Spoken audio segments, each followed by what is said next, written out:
বাংলাদেশের কুমিল্লায় যৌথ বাহিনীর হাতে আটক হওয়ার পর হেফাজতে থাকা অবস্থায় অসুস্থ হয়ে এক ব্যক্তির মৃত্যুর ঘটনায় স্থানীয় সেনা ক্যাম্পের কমান্ডারকে প্রত্যাহার করা হয়েছে। এছাড়া এ ঘটনার তদন্তে উচ্চপদস্থ একটি কমিটি গঠন করা হয়েছে বলে আন্তঃবাহিনী জনসংযোগ পরিদপ্তর আইএসপিআর জানিয়েছে। আইএসপিআরের এক সংবাদ বিজ্ঞপ্তিতে বলা হয়, সেনাবাহিনী প্রধানের নির্দেশে কুমিল্লার ঘটনায় স্থানীয় ক্যাম্প কমান্ডারকে প্রত্যাহার করা হয়েছে এবং একটি উচ্চপদস্থ তদন্ত কমিটি গঠন করা হয়েছে। গত ১ ফেব্রুয়ারি কুমিল্লার বুড়িচং উপজেলার রাজাপুর ইউনিয়নের শঙ্কুচাইল গ্রামে যৌথ বাহিনীর অভিযানে মোহাম্মদ জাহাঙ্গীর আলম নামে এক ব্যক্তিকে আটক করা হয়। পরবর্তীতে হেফাজতে থাকা অবস্থায় তিনি অসুস্থ হয়ে পড়েন এবং হাসপাতালে নেয়ার পর তার মৃত্যু হয়।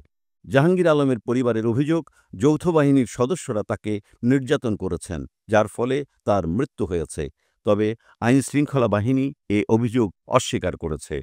এ ঘটনার পরিপ্রেক্ষিতে স্থানীয় জনগণের মধ্যে ক্ষোভ ও উত্তেজনা দেখা দিয়েছে। সুষ্ঠু তদন্তের মাধ্যমে দোষীদের বিরুদ্ধে ব্যবস্থা নেয়ার দাবি জানিয়েছেন এলাকাবাসী। সেনাবাহিনীর পক্ষ থেকে জানানো হয়েছে, তদন্ত কমিটির প্রতিবেদন অনুযায়ী পরবর্তী ব্যবস্থা নেওয়া হবে।